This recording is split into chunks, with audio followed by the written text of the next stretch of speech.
because Glenn's raving about it, Levine's Machine. In fact, we just wrote a song on it. Our first single in 10 years.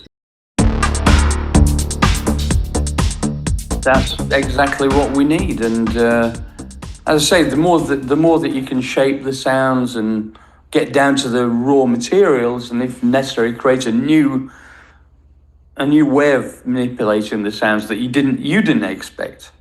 That's the key. Honestly, I can't remember where I first met Steve. But he was always, always very well respected. Everybody knew his stuff and his production style, and he's just such a lovely guy, I used to be part of this kind of arts youth club in Sheffield called Meat Whistle. And that's where I met Glenn and Ian from M17. And we used to kind of mess around to entertain our friends, really, and put on a show with imaginary groups that would be there for only exist for 24 hours, like a mayfly, That translated into me getting my first instrument, which was a dual stylus stylophone, believe it or not. Of course, I thought I was Eno with this toy.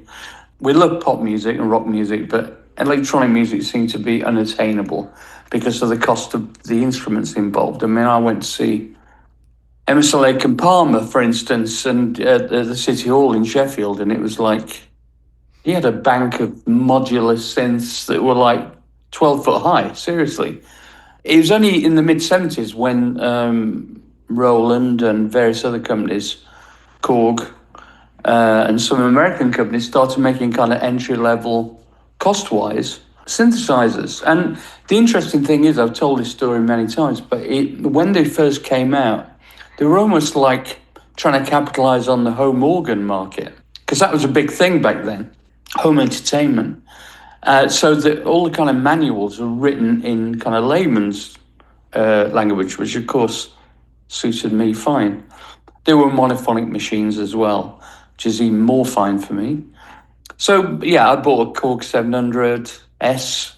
Ian Marsh from M17 bought a Roland System 100, which was an early modular entry-level synthesizer, and that's what we created Being Boiled on, which is our first ever single. And then we started taking it seriously. The American design of synthesizer was very much about an extension of musicianship for people who wanted to create a new color in a rock band, essentially. So it wasn't really that experimental, a lot of the American ones. Whereas the Japanese, when they entered the market, it was like coming at it from an entirely different direction. When they had like patch sheets, they would say like, okay, if you patch this into this, you can make the sound of a large audience, a large crowd clapping, or a thunderstorm, and I'm going, this is more my cup of tea, because I was interested in experimental music, consuming it, but never thought for a second I'd be able to do it. And I'm still a bit like that, really. I mean, I've obviously picked up quite a lot of stuff, both with M17 and BEF, but also as a producer. I've worked with, as you know, Tina Turner and Terence Trent D'Arby, Erasure, worked with Shaka Khan, Mavis Staples, Leila Hathaway, many, many, many different people. My passion is kind of soul music, really.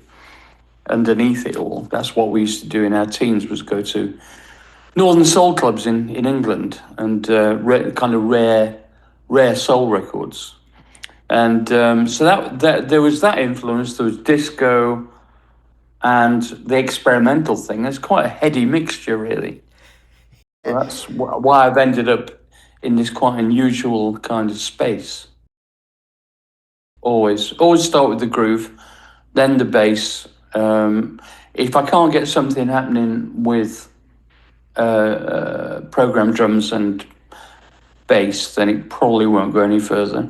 I'd say 90% of the writing that I do starts from that, and then it just builds up the arrangement, and the vocals and the backing vocals are always the last thing that go on the track.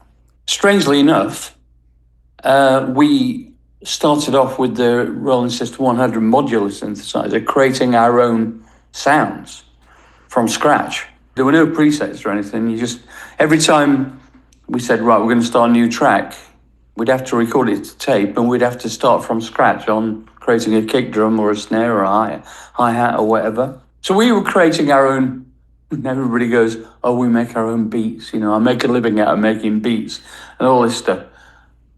We were literally making all the raw ingredients and growing them in our own sonic garden. Drum machine wise, the first drum machine I ever had was a Dr. Rhythm. We did a few tracks on Penthouse and Pavement we'd done with the Dr. Rhythm. It's a really rudimentary kind of drum machine.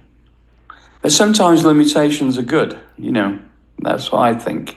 I remember when we formed Hem 17, I remember Simon Draper, who was head of A&R at Virgin, saying, you've got to see this machine, it's incredible, which was an LM1. And I said, there's only like 50 of them in the country. Are you interested in having a look at it? And I'm going, sounds great to me. And I just fell in love with it immediately.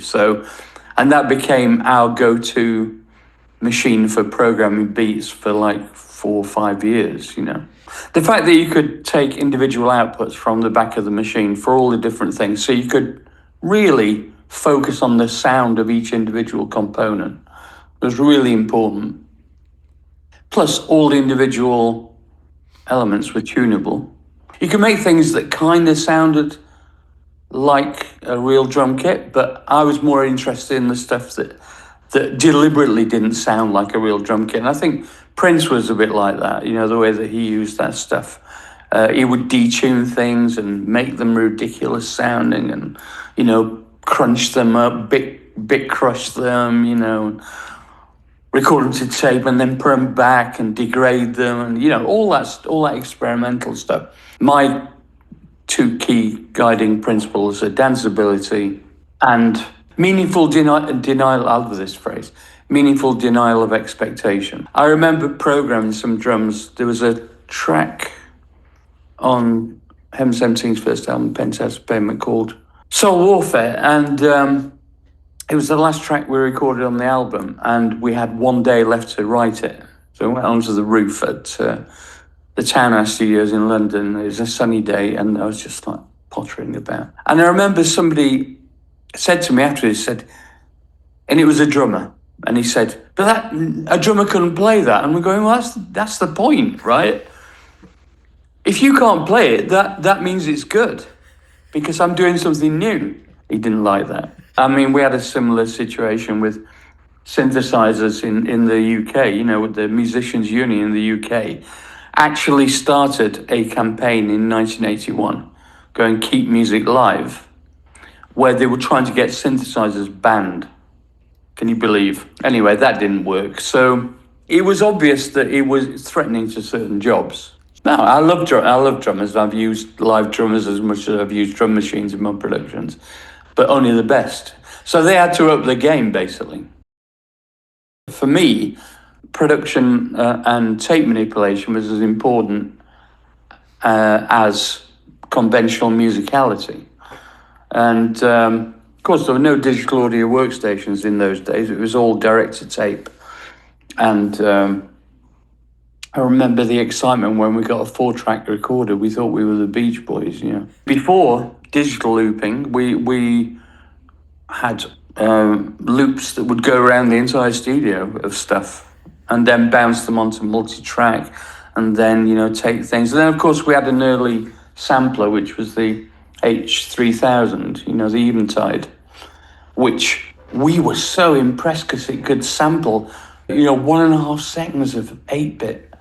So you could actually have a kick drum or a snare, and then you could do that feedback thing like they did on Bowie's Low, where it goes boom, boom, and kind of semi-random all the time, all that stuff. We loved all that. Also, recording things at different speeds was a big thing. On the second version of Being Boiled that we did on Travelogue, the Human League album, we invented a synthetic brass section called the Boys of Buddha. I was also a big fan of Frank Zappa and a big fan of Hot Rats and all that stuff that he used to do, playing the original multi-track at half speed and then playing things at full speed and then speeding it up. So I did a brass section, which sounded really good when we put it back to its original speed and gave it a different tonal characteristic as well.